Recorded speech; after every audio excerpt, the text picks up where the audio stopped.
Chemistry में 160 plus marks लाने की। अभी फिलहाल तुम्हारे दिमाग में यही सवाल होगा।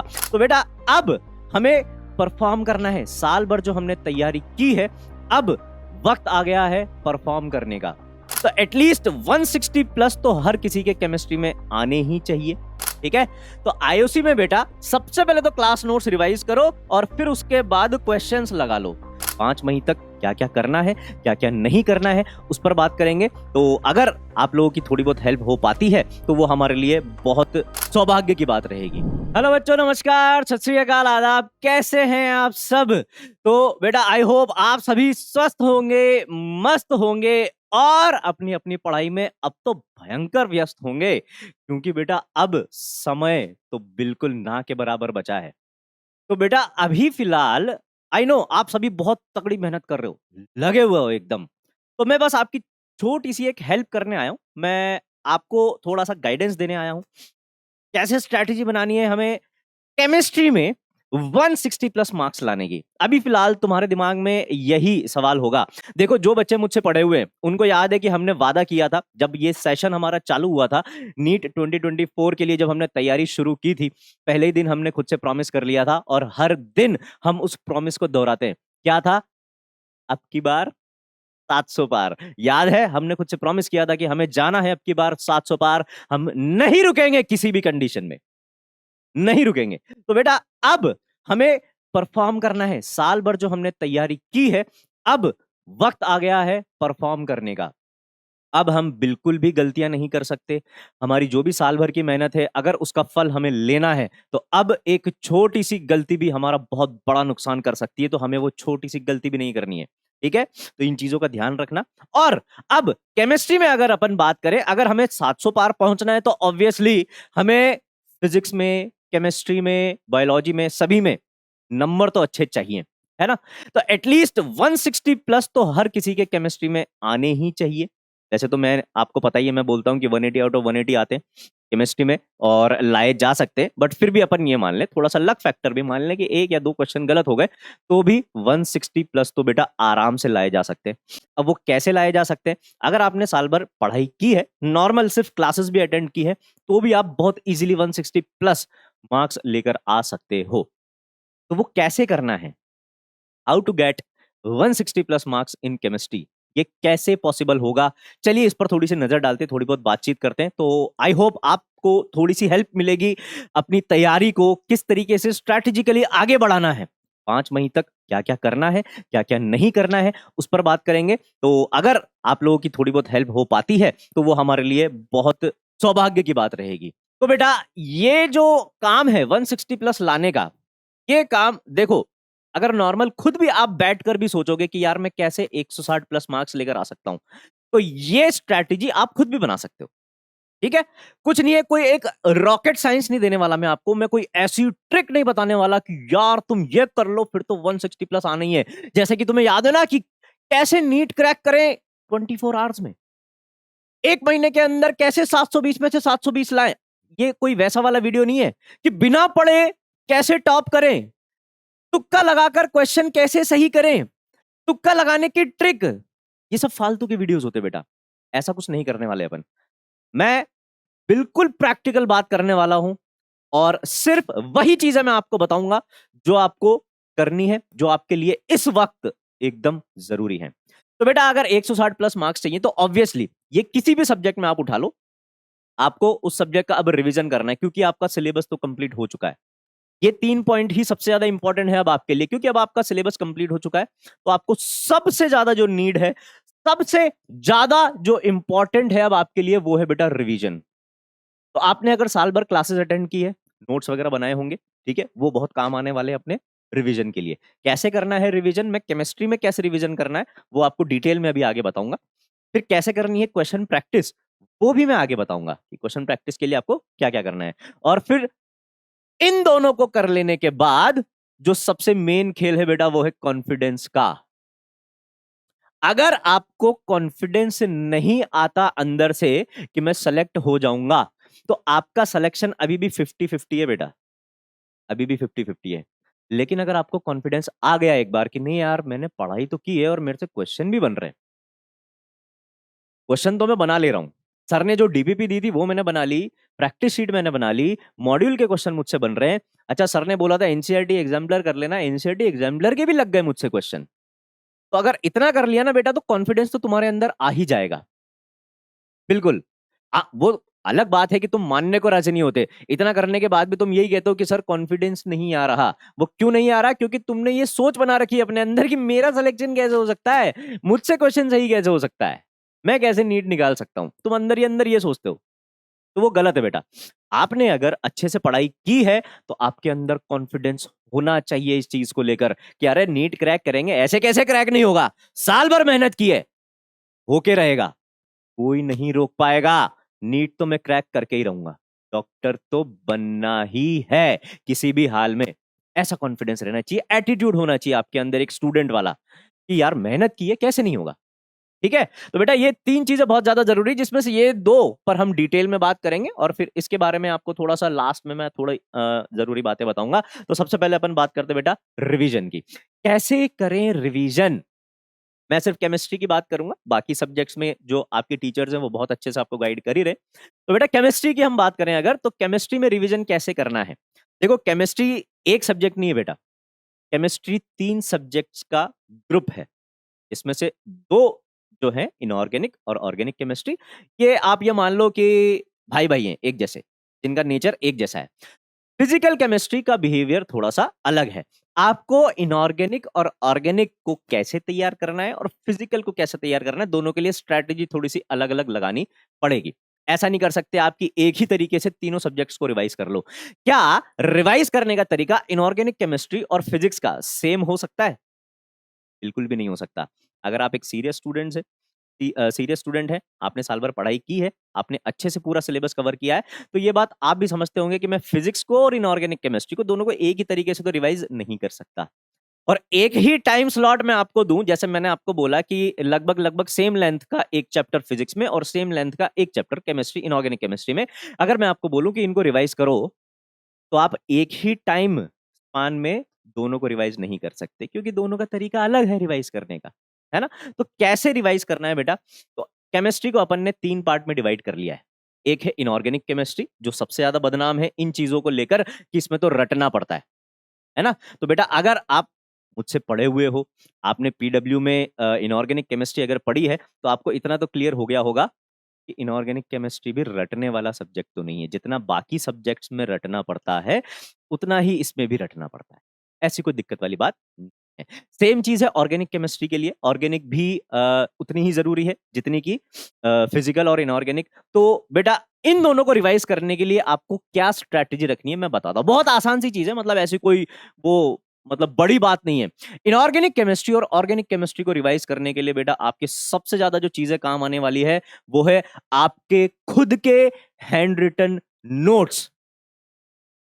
आप सोचो, आपने कब एक साल पहले या 8 से 10 महीने पहले तैयारी शुरू की थी? आप तब से पढ़ रहे हो, तब से लिखे जा रहे हो, नोट्स बनाए जा रहे हो। आपकी एक साल की मेहनत वो आपने क्यों की है? आपने नोट्स क्यों बनाए हैं? इसी दिन के लिए, इसी टाइम के लिए हमने नोट्स बनाए हैं कि अब वो नोट्स हमारे काम आएंगे। तो जो खुद के आपके क्लास नोट्स हैं बेटा, इससे ज्यादा बेनिफिशियल चीज आपके लिए कुछ नहीं हो सकती अगर आपको लास्ट मोमेंट पे रिवाइज करना है। तो आपके खुद के लिखे हुए नोट्स हैं, आपको देखते ही चीजें याद आ जाएंगी कि हाँ सर ने यहाँ पर ये लिखवाया था, ये करवाया था। देखो रिवीजन करने का जो तरीका है ना, ये तरीका अगर मैं आपको यही वीडियो में एक साल पहले जब आपने शुरुआत की थी तब मैं आपको बताता, तो मैं आपको यही कहता कि आपको एक तो डेली रिवीजन करना है, जो आप डेली पढ़ रहे हो उसको डेली रिवाइज करना है। फिर आपको वीकली रिवीजन करना है, वीकली रिवीजन में आपने जो वीक में जो भी पढ़ा उसको रिवाइज करना है। फिर आपको एक मंथली रिवीजन करना है। जैसे कि आपका एक टेस्ट होता है हर मंथ में, वो क्यों करवाया जाता है? वो इसलिए करवाया जाता है ताकि अभी तक जो भी आपने पढ़ा आप उसे रिवाइज करें, उसे इंप्लीमेंट करें। ठीक है, लेकिन अब अपने पास उतना टाइम बचा नहीं है इन चीजों को बात करने का कि भाई डेली रिवीजन करना चाहिए और ये और वो। तो अब क्या करना चाहिए? अब आपको करना ये है बेटा, जैसे आपको इनऑर्गेनिक केमिस्ट्री या ऑर्गेनिक केमिस्ट्री में कोई चैप्टर रिवाइज करना है, फटाफट अपने क्लास नोट्स उठाओ, जो भी आपने लिखा है उसको फटाफट अपनी आंखों के सामने से गुजारो। अब क्लास नोट्स को लेकर पेन नहीं चलाना है, अब अपनी नजरें बिल्कुल फोकस रखनी है क्लास नोट्स पर। आपको एक एक लाइन देखते जाना है, आपको चीजें याद आती जाएंगी। हाँ सर ने यहाँ पर ये बताया था, अच्छा हाँ यहाँ पर ये हुआ था, अच्छा इस वाले क्वेश्चन में तो याद है सर ने वहां पर अरे उसकी तो रोस्टिंग कर दी थी इस मामले में। ये सब चीजें आपको याद आने लग जाएंगी अगर आपने क्लास नोट्स ढंग से बनाए तो। बिल्कुल। तो क्लास नोट्स अच्छे से बनाने अगर आपने बनाए हैं तो ये आपको बहुत ज्यादा हेल्प करेंगे बेटा। आपका 80% काम क्लास नोट्स कर देंगे रिवीजन का, क्योंकि आपने सिर्फ थ्योरी नहीं लिखी है, वहां पर क्वेश्चन भी लिखे हैं। तो आपको थ्योरी के साथ साथ क्वेश्चंस का भी रिवीजन करने को मिलेगा, वो क्वेश्चंस का जो आपने लगाए हैं, है ना। जैसे कि मैं बात करूं अगर कोऑर्डिनेशन केमिस्ट्री की, कोऑर्डिनेशन केमिस्ट्री में सपोज मैंने आपको आईयूपीएसी नेमिंग लिखना सिखाया। आईयूपीएसी नेमिंग में पहले मैंने आपको थ्योरी लिखाई कि भाई क्या क्या रूल्स होते हैं, तो आपने अपने नोट्स देखे, मैंने एक चार्ट के फॉर्म में आपको रूल्स लिखा रखे, आपने वो चार्ट देखा, आपको चार्ट देखते ही सारे के सारे रूल्स याद आ जाएंगे कि हाँ सर ने ये बताया था, ये बताया था, ये बताया था।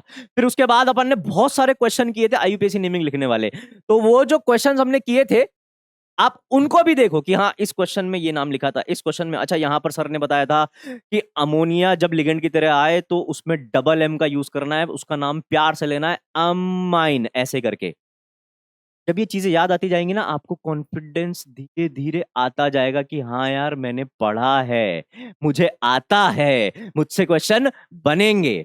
ठीक है, तो जब थ्योरी और क्वेश्चंस आपके क्लास नोट्स वाले रिवाइज हो जाएंगे बेटा, फिर इसके बाद आपने जो भी डीपीपीज लगाई हैं या प्रैक्टिस शीट्स लगाई हैं, आप उनके क्वेश्चंस भी दोबारा देख सकते हो। जो आप पहले लगा चुके हो वो आप वापस से देख सकते हो, अभी कुछ नया नहीं करना है। ठीक है, तो आईओसी में बेटा सबसे पहले तो क्लास नोट्स रिवाइज करो और फिर उसके बाद क्वेश्चंस लगा लो। क्वेश्चंस कौन से लगाने हैं? क्वेश्चंस पहले तो आपको वही लगाने जो आपके नोट्स में हैं। फिर ये जो क्वेश्चंस की हम यहां पर बात कर रहे हैं, ये जो आपकी डीपीपीस थी बेटा, और जो आपकी प्रैक्टिस शीट थी, जो आपकी प्रैक्टिस शीट थी या फिर जो भी आपके पास मॉड्यूल्स थे बेटा, जो आपने मॉड्यूल्स लगाए, आपको उनके क्वेश्चंस रिवाइज करने, उनके क्वेश्चंस रिवाइज करने जो आप पहले लगा चुके हो, उनकी बात कर रहा हूं मैं। ठीक है, दोनों ही आईओसी और ओसी दोनों में ही आपको सेम स्ट्रैटेजी रखनी है। सिर्फ क्लास नोट्स और जो क्वेश्चन आप पहले डीपीपी और प्रैक्टिस शीट की फॉर्म में लगा चुके हो, सिर्फ उनको रिवाइज करना है। ठीक है, तो आप अभी तक साल भर से जो भी करते आ रहे हो, साल भर से आप जो भी करते आ रहे हो उसका आपने रिवीजन कर लिया, किसमें? आईओसी और ओसी दोनों में। ठीक है, यहां पर अब अगर अपन बात करें फिजिकल केमिस्ट्री की, फिजिकल केमिस्ट्री बेटा इनसे थोड़ा सा डिफरेंट चलेगा रिवीजन के मामले में। भाई क्लास नोट्स तो आपको ऑब्वियसली रिवाइज करने ही हैं, क्लास नोट्स तो आपको ऑब्वियसली रिवाइज करने हैं। ठीक है, और इनमें जो थ्योरी है और जो क्वेश्चंस है वो भी रिवाइज करने हैं, लेकिन क्लास नोट्स आपको जो चीज देंगे वही चीज यहां पर शॉर्ट नोट्स भी दे सकते हैं। आपको देखा होगा आपने, मैंने वहां पर एक भी बार शॉर्ट नोट्स नहीं लिखा है, क्योंकि इनऑर्गेनिक और ऑर्गेनिक में बेटा आप कितना ही शॉर्ट कर लो, नोट्स को ज्यादा शॉर्ट नहीं कर सकते। ऑर्गेनिक में आप शॉर्ट नोट्स बना सकते हो, रिएक्शंस वगैरह जो नेम रिएक्शंस है उनको बना सकते हो, लेकिन इनऑर्गेनिक में थोड़ा सा मुश्किल होता है शॉर्ट नोट्स बनाना, क्योंकि इसमें थ्योरेटिकल पार्ट थोड़ा सा ज्यादा होता है। तो इनऑर्गेनिक के जो नोट्स हैं वही शॉर्ट नोट्स होते हैं।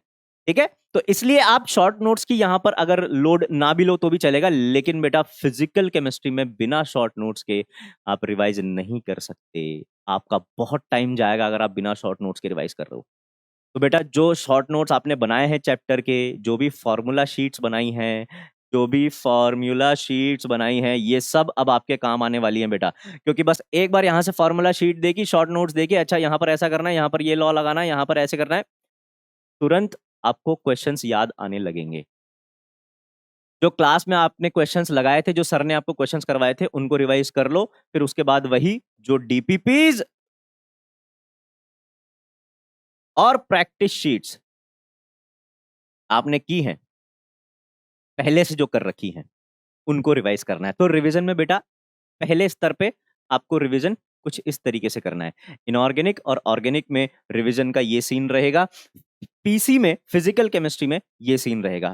फिजिकल केमिस्ट्री में शॉर्ट नोट्स, अच्छा सर हमने तो शॉर्ट नोट्स बनाए ही नहीं, हम तो साल भर ऐसे ही रह गए बस नोट्स बनाने में लंबे लंबे, हमने शॉर्ट नोट्स नहीं बनाए, मुझे टाइम ही नहीं मिला। तो बेटा किसी ना किसी ने तो बनाए होंगे, अब ये आपके ऊपर है कि आप उससे कैसे निकलवाते हो। कोई आपका दोस्त, कोई आपका मित्र, कोई आपका सहायक बंधु जो शॉर्ट नोट्स बनाता है, आप उससे ले सकते हो। ठीक है, बदले में आप उसकी कुछ और हेल्प कर सकते हो, या फिर इंटरनेट भरा पड़ा है इनसे। जुगाड़ लगाओ, आपको कहीं ना कहीं से शॉर्ट नोट्स मिल जाएंगे हर चैप्टर के, शॉर्ट नोट्स, माइंड मैप्स। ठीक है। इसके अलावा इसके अलावा अगर अपन बात करें बेटा रिवीजन की, तो अपने यूट्यूब पे सीरीज चल रही है बहुत सारी। यूट्यूब पे बहुत सारी सीरीज चल रही हैं। सबसे पहले चालू हुई थी, याद है, प्रचंड। प्रचंड सीरीज चालू हुई थी। आपको अगर सिर्फ थ्योरी रिवाइज करनी है और पीवाईक्यू और ये सब रिवाइज करने हैं, आप प्रचंड सीरीज पे जा सकते हो। इसी के जैसी एक सीरीज अभी लाइव चल रही है, उम्मीद सीरीज। वैसे प्रचंड भी चल रही है अभी भी, है ना, और एक उम्मीद भी चल रही है। इन दोनों से आप थ्योरी रिवाइज कर सकते हो बेटा डिटेल में। जैसे मान लो आपको कोई एक टॉपिक डिटेल में रिवाइज करना है, तो आप डिटेल्ड थ्योरी यहां से रिवाइज कर सकते हो। ये वन शॉट वीडियोस होते हैं, इनमें आपको पूरा चैप्टर वन शॉट में पढ़ाया जाता है, और वो भी बिल्कुल डिटेल में, जैसे आप क्लास में पढ़ते हो वैसे। तो यहां से आपको अगर पूरा चैप्टर तैयार करना है तो आप वो यहां से तैयार कर सकते हो, या फिर एक टॉपिक भी तैयार करना है तो भी आप यहां पे जाके तैयार कर सकते हो उसकी थ्योरी। जैसे कि सपोज मुझे सर एमओटी रिवाइज करना है, पर सर मुझे कुछ भी नहीं आता, मुझे तो डिटेल में रिवाइज करना है, तो आप यहां पे जाओ।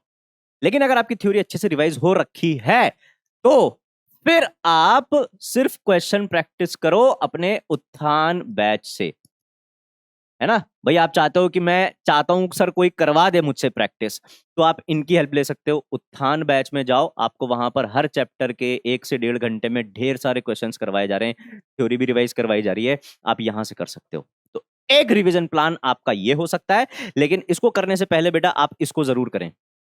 ये आपका खुद का किया हुआ काम है, उसके बाद अगर आप ये करेंगे तो आपका काम एकदम अच्छे से हो जाएगा। ठीक है। उसके बाद अगर अपन बात करें बेटा क्वेश्चन प्रैक्टिस की, क्वेश्चन प्रैक्टिस कैसे करें सर? क्वेश्चन प्रैक्टिस के लिए बेटा बहुत चीजें आपके पास, बहुत सी चीजें हैं। आपके पास डीपीपीज हैं, आपके पास प्रैक्टिस शीट्स हैं, तो ये दोनों तो बेटा आपने लगा रखी हैं, क्योंकि अब सिलेबस खत्म हो गया, तो मैं ये मान के चलता हूं आपने ये दोनों लगा रखी हैं। अगर ये दोनों आपने लगा रखी हैं, तो अगर आपको अब किसी पर्टिकुलर टॉपिक पर क्वेश्चन करने, तो आप कोई भी बुक उठा लो जिसमें टॉपिक वाइज क्वेश्चन मिलते हो, आप टॉपिक वाइज क्वेश्चंस लगाओ और अपने वीक टॉपिक्स को स्ट्रांग बनाओ। आपको स्ट्रेटेजी क्या रखनी है? अपने वीक पॉइंट्स को निकालना है, वीक पॉइंट्स को निकालना है, उन पर काम करना है। उन पर काम कैसे करना है? उन पर क्वेश्चंस लगाने हैं। तो वो आपको थ्योरी और क्वेश्चंस दोनों एक साथ रिवाइज करवा देगी ये चीज। ठीक है। फिर इसके बाद मैंने आपको साल भर चिल्ला चिल्ला के बोला है कि भाई पीवाईक्यू और एनसीईआरटी एग्जाम्पलर तो करने ही करने हैं, पीवाईक्यू और एनसीईआरटी एग्जाम्पलर तो करने ही है। ये तो आप ये मान लो बेटा, ये अगर आपने नहीं किया ना तो आपको पता ही नहीं चलेगा कि एग्जाम में कैसे क्वेश्चन आने वाले हैं। तो ये तो मस्ट है, एनसीईआरटी एग्जाम्पलर तो करना ही है हर सब्जेक्ट में। पीवाईक्यू आपको क्या करने हैं बेटा? पीवाईक्यू आपको नीट के पीवाईक्यू भी करने हैं और जेई मेन के पीवाईक्यू भी करने हैं। ठीक है। अब आपके पास क्योंकि ज्यादा टाइम नहीं है, तो जेई मेन के तो आप लास्ट 5 इयर्स के पीवाईक्यू करेंगे बेटा। रिसेंट ईयर वाले ही पीवाईक्यू करने हैं, ज्यादा पुराने बाबा आदम के जमाने वाले क्वेश्चन नहीं करने। नीट में आप लास्ट 10 इयर्स के कर सकते हो। वैसे तो मैं कहूंगा कि अब आप इसमें भी अभी फिलहाल सिर्फ 5 साल के ही करोगे तो आपका काम हो जाएगा। ठीक है। पीवाईक्यू में क्वेश्चन प्रैक्टिस में आपको ये स्ट्रेटेजी रखनी है। ठीक है। क्वेश्चन प्रैक्टिस में ये स्ट्रेटजी रखनी है। बाकी अपनी पीडब्ल्यू की ऐप पे क्वेश्चंस की भरमार है, भरमार। आप वहां से इन्फिनिटी प्रैक्टिस, पिटारा, बहुत भर भर के क्वेश्चंस है बेटा, आप वहां से भी प्रैक्टिस कर सकते हो। ठीक है। और क्वेश्चन प्रैक्टिस के लिए एक बोनस टिप भी मैं आपको दूंगा आगे। क्वेश्चन प्रैक्टिस के लिए आप बेटा देखो, क्वेश्चन प्रैक्टिस के लिए आपने पीवाईक्यू कर लिए, जेई मेन के भी कर लिए, सर नीट के भी कर लिए, अब क्या करें? आपने एनसीईआरटी एग्जाम्पलर कर ली बेटा। एनसीईआरटी एग्जाम्पलर, एनसीईआरटी एग्जाम्पलर आप ये मान के चलो ये ब्रह्मास्त्र की तरह काम करेगा। ये ब्रह्मास्त्र की तरह काम करेगा अगर आपने ये किया है, अगर आपने ये कंप्लीट हर चैप्टर का किया है, तो आपके पास ये नॉलेज रहेगी कि किस तरीके के क्वेश्चन एग्जाम में आ सकते हैं, आपको पहले से आइडिया रहेगा। अब जो 2024 में नीट के बच्चे एग्जाम देने वाले हैं, आप बेटा इस बात को जरूर फील करोगे एग्जाम देने के बाद कि हाँ यार सर ने बात तो सही कही थी कि एनसीईआरटी एग्जाम्पलर अगर कर लिया होता तो क्वेश्चंस का आइडिया तो पहले से होता किस तरीके के क्वेश्चंस आने वाले हैं।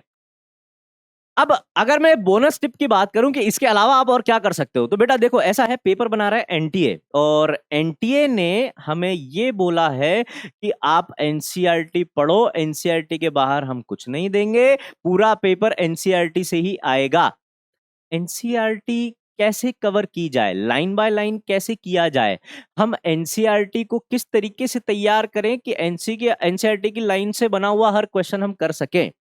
तो इसके लिए आप कोई भी ऐसी बुक ले सकते हो जिसमें क्वेश्चंस, कुछ ऐसी बुक्स आती है मार्केट में जिसमें एनसीईआरटी लाइन बाय लाइन ऐसे करके क्वेश्चंस दिए हुए होते हैं। एनसीईआरटी की हर एक इंपॉर्टेंट लाइन से क्वेश्चंस बना के उन्होंने डाले हुए हैं। कुछ बुक्स अच्छा कर रही हैं, लेकिन कुछ फर्जी किताबें भी हैं, थोड़ा सा आपको देख कर लेना पड़ेगा, अच्छे पब्लिकेशन की बुक लेनी पड़ेगी। ठीक है, थोड़ा सा रिसर्च कर लेना इस पे और फिर लेना। ठीक है, और इसके अलावा सपोज अब आप कुछ नहीं करना चाहते, आप बेटा एनटीए ने आपको एक बहुत अच्छी फैसिलिटी प्रोवाइड कर रखी है, एनटीए अभ्यास ऐप। इस पे उन्होंने क्वेश्चंस की भरमार दे रखी है, और वो जो क्वेश्चंस हैं वो एनसीईआरटी की लाइंस से ही बने हुए क्वेश्चंस हैं।